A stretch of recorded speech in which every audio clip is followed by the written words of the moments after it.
अस्सलाम वालेकुम स्टूडेंट्स, आप लोगों ने लास्ट लेक्चर में जो है वो न्यूटन्स के तीनों लॉज और टेंशन और पुली के बारे में हमने जो है वो बताया था आपको। अच्छा, अब यहाँ जो है वो आप लोग ऑलरेडी केसेस ऑफ पुली जो मैट्रिक में देख चुके हैं, लेकिन फर्स्ट ईयर में दोबारा है तो इंशाल्लाह रिव्यू भी हो जाएगा और चूँकि फर्स्ट ईयर के लिए इम्पॉर्टेंट भी है तो अब शुरू करते हैं हम केसेस ऑफ पुली।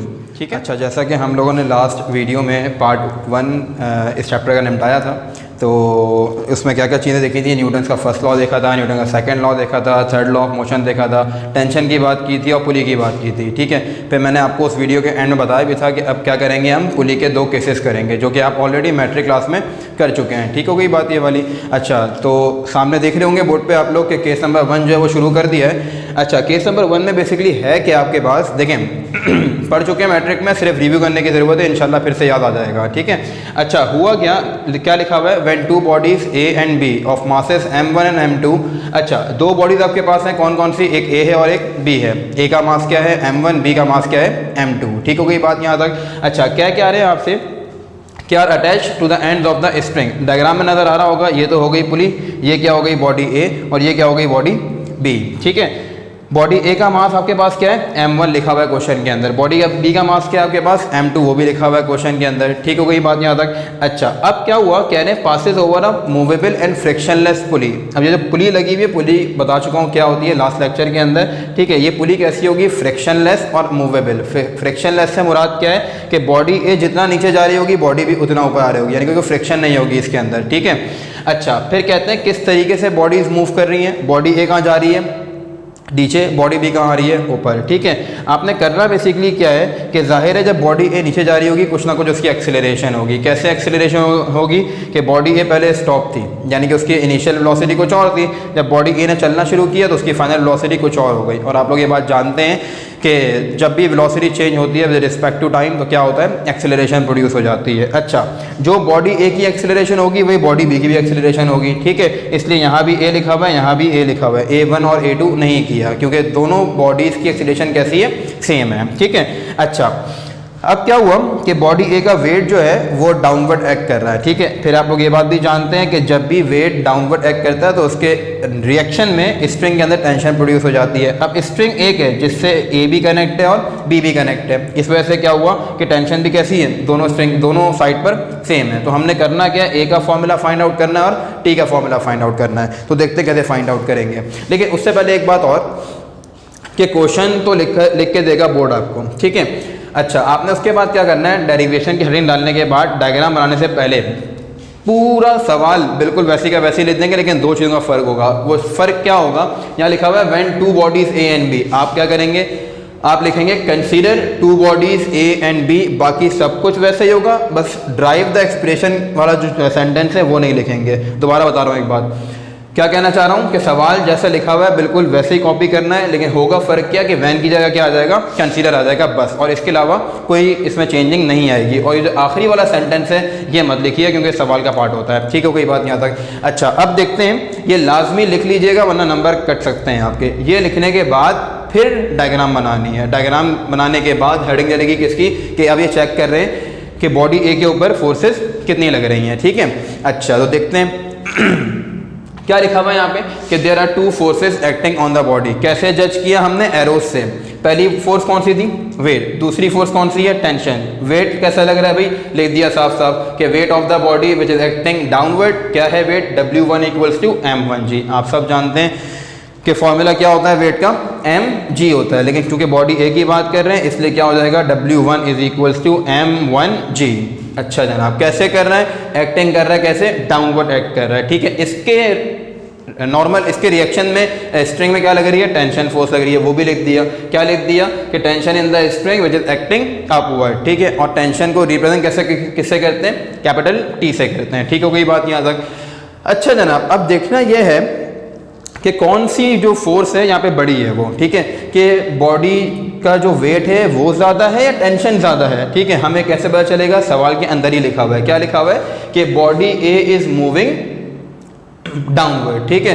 इसका मतलब क्या हुआ, वेट बढ़ा है। आप लोग जब स्कूल में थे, ठीक है, तो आप लोगों ने जो है एक गेम खेला होगा रस्सी खींचने वाला। ठीक है ना, कुछ एक टीम वहाँ खड़ी होती थी, एक टीम यहाँ खड़ी होती थी, दोनों क्या कर रहे होते थे, रस्सी खींच रहे होते थे, ठीक है। जिसकी ताकत ज़्यादा होती थी वो रस्सी को अपनी तरफ खींच लिया करता था। सिमिलरली यही तरीका यहाँ पे भी है, क्या है कि वेट और टेंशन दोनों लड़ रहे हैं इस बॉडीज़ के लिए। टेंशन कह रही है कि मैं लेके जाऊंगी और वेट कह रहा है कि मैं लेके जाऊंगा, लेकिन इन दी एंड होता क्या है, हमें पता कैसे चला सवाल से कि बॉडी ये कहाँ जा रही है, डाउनवर्ड। इसका मतलब क्या हुआ कि वेट ज़्यादा है और टेंशन कम है, दैट्स वाई बॉडी कहाँ जा रही है, डाउनवर्ड जा रही है। सही हो गई बात यहाँ तक। अच्छा जी, तो आप यहाँ लिखेंगे क्या कि so body A is moving downward, then हुआ क्या कि वेट बड़ा था, टेंशन छोटी थी, दैट्स वाई लिख दिया कि weight is greater than tension. Hope so कि यहाँ तक बात समझ में आ गई होगी। अच्छा, अब ऐसा नहीं है कि टेंशन की कोई औकात ही नहीं है, नहीं, ऐसा बिल्कुल नहीं है। क्यों? क्योंकि टेंशन जो है, जो स्ट्रिंग में प्रोड्यूस हो रही है, वो बॉडी से अटैच्ड है। इसका मतलब ये है कि वेट भी बॉडी से, वेट भी इस पे अप्लाई हो रहा है और टेंशन भी इस पे अप्लाई हो रही है। मतलब दो फोर्सेस हैं, टेंशन अप्लाई हो रही है स्ट्रिंग के जरिए और वेट कहाँ है, इस बॉडी का डाउनवर्ड एक्ट कर रहा है। मतलब इस बॉडी में दोनों फोर्सेस एक्ट कर रही हैं। कौन कौन सी? वेट भी और टेंशन भी, ठीक है। अच्छा, अब निकालनी है रिजल्टेंट फोर्स। रिजल्टेंट फोर्स कब निकलती है? जब एक से ज़ायद फोर्सेस दो बॉडीज पे लगी रही होती हैं, ठीक है। तो यहाँ दो फोर्सेस कौन सी थी, बताया मैंने पहले भी, वेट था और टेंशन था, ठीक है। अच्छा, अब क्या हुआ, रिजल्टेंट फोर्स कैसे निकलती है, या नेट, इसको आप नेट फोर्स भी बोल सकते हैं, टोटल फोर्स भी बोल सकते हैं, रिजल्टेंट फोर्स भी बोल सकते हैं, ठीक है। अच्छा, तो W1 यहाँ पर बड़ी फोर्स है। जब भी रिजल्टेंट फोर्स निकालनी होती है तो हम क्या करते हैं, बड़ी फोर्स में से छोटी फोर्स को माइनस कर देते हैं, ठीक हो गई बात यहाँ तक। अब बड़ी फोर्स कौन सी है, डाउनवर्ड फोर्स बड़ी है, अपवर्ड फोर्स क्या है, छोटी है। तो हमने क्या किया, डाउनवर्ड फोर्स में से अपवर्ड फोर्स को माइनस कर दिया। डाउनवर्ड फोर्स कौन सी थी, W1, अपवर्ड फोर्स कौन सी है, टेंशन, ठीक है। अच्छा, W1 का फॉर्मूला क्या है, M1G, लगा दिया भाई M1G, टेंशन वैसी की वैसी आ गई नीचे। तो क्या बन गई equation, F1 is equals to M1G minus T। ये बन गई आपके पास इक्वेशन नंबर 1। लेकिन आगे भट्ट साहब क्या कहने लगे भाई, कहने लगे भाई नहीं, F1 तो बराबर होता है किसके, Newton second law of motion के बराबर M1A के। हमने कहा ठीक है, आपकी बात मान लेते हैं कि F जो है, F1 जो है वो M1A के बराबर है, किसके मुताबिक, Newton second law of motion के मुताबिक। कोई बात नहीं, जैसी हमने बात मानी तो ये इक्वेशन क्या बन गई, इक्वेशन नंबर 2 हो गई। अब देख रहे हैं आप, ये भी F1 के बराबर है और ये भी F1 के बराबर है। तो आप जानते हैं कि जब भी दो इक्वेशंस F1 के बराबर हों तो हमें क्या करना पड़ता है, या जब भी दो इक्वेशंस किसी सेम वेरिएबल के इक्वल्स हों तो हमारी ये जिम्मेदारी बनती है कि हम क्या करें, उन दोनों इक्वेशंस को कंपेयर कर दें। तो हमने वही किया, इसको कंपेयर कर लिया, क्या बन गया, M1A is equals to M1G minus T। इसको नाम दे दिया इक्वेशन नंबर A का। क्यों नाम दे दिया इक्वेशन नंबर A का, इसलिए नाम देते इक्वेशन नंबर A का क्योंकि यहाँ पर A की जो बात थी सारी, जो फोर्सेस कंसिडर की थी A के ऊपर, वो सारी यहाँ तक क्या होगा, निमट गई, ठीक है। तो ये कॉपी कर लें आप लोग, उसके बाद जो है फिर उसके consider forces on body B करते हैं हम लोग, ठीक है। अब क्या हुआ कि लास्ट क्या नोट किया था आप लोगों ने कि भाई हमने क्या किया था, consider forces on body A पूरा निपटाया था। लास्ट इक्वेशन क्या बनी थी, M1G इज इक्वल्स टू, ये बनी थी इक्वेशन, ये वाली कहाँ गई आपके पास, ये वाली बनी थी, M1A is equals to M1G minus T जो थी वो क्या बनी थी, इक्वेशन नंबर A बनी थी आपके पास, ठीक हो गई बात यहाँ तक। अच्छा, अब किसका शुरू किया हमने, consider forces on body B। तो क्या कह रहे हैं आपसे, कह रहे हैं यहाँ भी वही सिलसिला है, डायग्राम बनाई होगी आप लोगों ने, जैसे बॉडी A के अंदर दो फोर्सेस लग रही थी, W1 लग रही थी एक्टिंग डाउनवर्ड, टेंशन थी एक्टिंग अपवर्ड। इसी तरीके से बॉडी पे में भी क्या है, दो फोर्सेस लग रही हैं। कौन कौन सी, वही वेट ऑफ द बॉडी और दूसरी कौन सी है, टेंशन इन द स्ट्रिंग, ठीक है। आप ये बात जानते हैं कि वेट किसी भी बॉडी का हो हमेशा क्या करता है, towards the centre of the earth, यानी कि डाउनवर्ड एक्ट करता है हमेशा, ठीक है। अच्छा तो बॉडी B का भी वेट कैसा एक्ट कर रहा है, डाउनवर्ड ही एक्ट कर रहा है। लिख दिया, इसलिए मैंने क्या लिखा हुआ, ये लिखा हुआ, weight of the body B which is acting downward, that is W2 is equals to M2G, ठीक है। अच्छा, वहाँ W1 का था क्योंकि बॉडी A का वेट था, यहाँ W2 का है क्योंकि बॉडी B का वेट है, ठीक है। अच्छा, उसके बाद क्या हुआ कि टेंशन इन द स्ट्रिंग क्या किससे रिप्रेजेंट की जाती है, कैपिटल T से रिप्रेजेंट किया जाता है, तो यहाँ पे कैपिटल T से रिप्रेजेंट किया हुआ है, ठीक है। अच्छा, बॉडी B जा किधर रही है, अपवर्ड जा रही है, जबकि बॉडी A कहाँ जा रही थी, डाउनवर्ड जा रही थी।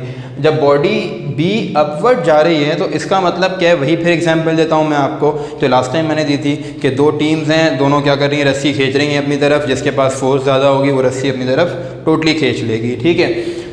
तो यहाँ भी वही हुआ कि W2 जो है, ठीक है, वो टेंशन के मुकाबले में कैसा है, कम है। दैट्स वाई बॉडी भी कहाँ जा रही है, अपवर्ड जा रही है, ठीक है। अच्छा, जब बॉडी भी अपवर्ड जा रही है तो जाहिर है टेंशन बड़ी हुई और वेट कैसा हो गया, छोटा हो गया। इसलिए हमने क्या लिखा कि W2 is lesser than tension, और यू कैन से कि tension is greater than W2, right. Now अब फिर वही वाली बात के रिजल्टेंट फोर्स निकालनी पड़ेगी, क्योंकि बॉडी बी के ऊपर टेंशन भी लग रही है और वेट का भी इफेक्ट है, ठीक है। जब भी दो से ज़ायद फोर्सेस या एक से ज़ायद फोर्सेस किसी बॉडी पे लग रही होती है तो हम रिजल्टेंट फोर्स यानी कि नेट फोर्स निकालते हैं, ठीक है। कैसे निकालते हैं, बड़ी फोर्स में से छोटी फोर्स को माइनस करके। ए वाले केस में डाउनवर्ड फोर्स बड़ी थी, अपवर्ड फोर्स छोटी थी, लेकिन बी वाले केस में क्या है, अपवर्ड फोर्स बड़ी है, डाउनवर्ड फोर्स छोटी है। अपवर्ड फोर्स है कौन सी, हमारे पास टेंशन है, ठीक है। डाउनवर्ड फोर्स कौन सी है, W2 यानी कि वेट ऑफ बॉडी B है, ठीक है। अब फोर्स को रिप्रेजेंट करते हैं F से, बात कर रहे हैं बॉडी B के बारे में, तो हमने क्या लिखा हुआ है यहाँ पर, F2 is equals to upward force कौन सी है, टेंशन, डाउनवर्ड फोर्स कौन सी है, W2। इसलिए क्या किया, F2 is equals to T minus M2G। M2G क्यों कर दिया, क्योंकि हम ये बात जानते हैं कि W का फॉर्मूला क्या होता है, mg होता है, ठीक है। But we are talking about body B, that's why we write 2 है, सही है। अच्छा, W2 का मतलब क्या हो गया, M2G। ये बन गई आपके पास इक्वेशन नंबर 3। क्या बन गई equation 3, F2 is equals to T minus M2G। सही हो गई बात यहाँ तक। अच्छा, फिर एतराज़ खड़ा हुआ कि नहीं भाई, F जो है वो न्यूटन सेकंड लॉ के मुताबिक बराबर होता है ma के, ठीक है। हमने कहा सही है, ठीक है। आपका एतराज़ अपनी जगह बिल्कुल सही है कि F बराबर होता है किसके, ma के, ठीक है। अच्छा, यहाँ पर 2 लगा हुआ था, यहाँ भी 2 लगा दिया, यहाँ पर 2 लगा हुआ था, यहाँ भी 2 लगा दिया। इसलिए क्या हुआ, F2 इक्वल्स टू M2a बन गया। अब ये बात जानते हैं कि when two equations are equal to the same variable then we are suppose to compare them, ठीक है। ये भी F2 के बराबर, ये भी F2 के बराबर। जब भी कोई दो इक्वेशन किसी सेम वेरिएबल के बराबर होती हैं तो हमारे ऊपर क्या जिम्मेदारी है, हम उनको क्या कर लें, कंपेयर कर लें। तो हमने कर लिया कंपेयर। क्या कंपेयर किया, M2a is equals to T minus M2G। यहाँ मैंने लिख दिया M2a is equals to T minus M2G। अच्छा, यहाँ पर जो है वो किसका अख्तिताम हो गया, किसका, बॉडी B का। दैट्स वाई को नाम दे दिया, इक्वेशन नंबर B दे दिया। अच्छा, अब जो है असल मेहनत का फल खाने का वक्त आ गया, ठीक है। क्या कि जिसके लिए मेहनत की थी, सवाल के आखिर में लिखा हुआ था कि drive the expression for acceleration and tension, ठीक है। यानी कि जो बॉडी A जिस एक्सेलरेशन से नीचे जा रही थी और बॉडी B जिस एक्सेलरेशन से ऊपर आ रही थी, उसका फॉर्मूला क्या होगा। अगर हम चाहते हैं कि बॉडी A और बॉडी B की एक्सेलरेशन फाइंड आउट कर लें तो कैसे फाइंड आउट करेंगे, ये फॉर्मूला ड्राइव कर लिया हमने। कैसे किया, आइए देखते हैं। अच्छा, यहाँ फाइंड आउट करना है हमें क्या, A, तो हमें T को एलिमिनेट करना पड़ेगा। अब T को एलिमिनेट कैसे करें, इक्वेशन 1 के अंदर T नेगेटिव था, ये रही इक्वेशन 1 जो consider force of body A में हमने ड्राइव की थी, ठीक है। ये हो गई जो बॉडी B की हमने इक्वेशन ड्राइव की, ये आ गई, ठीक है। यहाँ पर T कैसा है, पॉजिटिव है, वहाँ T कैसा था, नेगेटिव था। और हम ये बात जानते हैं कि जब भी दो वेरिएबल जिनके साइन कैसे हों, एक पॉजिटिव हो और एक नेगेटिव हो, अगर हम उनको ऐड कर दें तो वो कैंसिल आउट हो जाते हैं, ठीक हो गई बात। अच्छा, तो हमने वही काम किया, इक्वेशन A और इक्वेशन B को क्या कर दिया, ऐड कर दिया, ठीक है। तो देख लीजिए M1a is equals to M1g minus T है, और नीचे क्या है, M2a is equals to T minus M2g है, ठीक है। तो माइनस टी प्लस टी तो हो गया कैंसिल, क्या बच गया अब, M1a प्लस M2a, क्योंकि ऐड कर रहे हैं इस वजह से, M1g माइनस M2g, ये बात आ गई यहाँ पर, ठीक है। अच्छा, अब आप देख रहे हैं कि A यहाँ भी मौजूद है, A यहाँ भी मौजूद है, ठीक है। तो हमने क्या कर लिया, A कॉमन निकाल लिया, क्या बचा, उसके बाद M1 प्लस M2 बच गया। सिमिलरली यही काम यहाँ भी किया कि M1g माइनस M2g है, हमने G कॉमन निकाल लिया, क्या बचा यहाँ पर, M1 माइनस M2 बच गया, ठीक है। अच्छा, M1 plus M2 is multiplying here, when it is shifted to the right hand side it will divided by M1 minus M2। अच्छा, क्या हो रहा था, M1 प्लस M2 मल्टीप्लाई हो रहा था A से, यहाँ फेंक दिया उठा के, क्या हो गया, डिवाइड हो गया। क्या बन गया फॉर्मूला इस तरीके से, A is equals to M1 minus M2 upon M1 plus M2 into G is the formula to find out the acceleration of body A और बॉडी B। आ गई बात समझ में। अच्छा, अब जैसे एक्सेलरेशन का फॉर्मूला फाइंड आउट किया, वैसे क्या करना है, टेंशन का फॉर्मूला फाइंड आउट करना है, ठीक है। तो आइए देखते हैं हमने क्या किया यहाँ पे।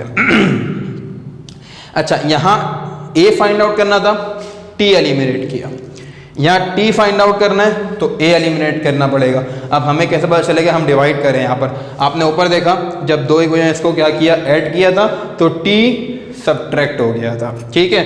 अच्छा ए रहा था, अब हमने यहाँ ए एलिमिनेट करना है, टी को लेकर आना है। अगर मैं इन दोनों इक्वेशंस को ऐड करता हूँ तो ए तब भी रहेगा, माइनस करता हूँ तब भी क्या आएगा, m1a माइनस m2a आ जाएगा। अगर मल्टीप्लाई करता हूँ फॉर एग्जाम्पल तो क्या बन जाएगा, m1a मल्टीप्लाई बाय m2a, तब भी क्या होगा, ए कैंसिल आउट नहीं होगा लेकिन पावर बढ़ जाएगी। लेकिन अब हमारे पास क्या बचा, एडिशन से भी ए एलिमिनेट नहीं हो रहा, सब्ट्रैक्शन से भी नहीं हो रहा, मल्टीप्लिकेशन से भी नहीं हो रहा, अब किससे करेंगे, ऑब्वियसली डिवाइडिंग करके, ठीक है। तो हमने क्या किया, इक्वेशन नंबर ए को और बी को डिवाइड कर दिया। ये इक्वेशन ए की लेफ्ट हैंड साइड, ये इक्वेशन बी की लेफ्ट हैंड साइड, ये इक्वेशन ए की राइट हैंड साइड, ये इक्वेशन बी की राइट हैंड साइड, ठीक है। अब देख रहे हैं आप आराम से, ए ऊपर न्यूमरेटर में भी है और डिनोमिनेटर में भी है, तो ए से ए क्या हो गया, कैंसिल। अब बच्चों को यहाँ पे कन्फ्यूजन ये होता है कि सर टी भी तो न्यूमरेटर में और टी भी तो डिनोमिनेटर में, आप इसको कैंसिल क्यों नहीं कर रहे। देखें यहाँ पर जो है एक m1 के साथ मल्टीप्लाई हो रहा था, बीच में कोई साइन नहीं है, ना प्लस ना माइनस, ठीक है। लेकिन यहाँ मसला ये कि t इसके साथ जुड़ा हुआ है विद अ माइनस साइन,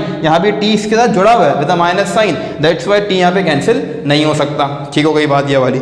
अच्छा उसके बाद क्या हुआ, जब a यहाँ से कैंसिल हो गया तो इक्वेशन क्या रह गई, m1 upon m2 is equals to m1g minus t upon t minus m2g रह गई इक्वेशन, ठीक है। अच्छा अब क्या कर रहे हैं, क्रॉस मल्टीप्लिकेशन, ये वाली चीज यहाँ पे डिवाइड हो रही थी, मतलब कि क्या हो जाएगी, मल्टीप्लाई। m2 यहाँ पे क्या हो रहा था, डिवाइड, मतलब कि क्या हो गया, मल्टीप्लाई, ठीक है।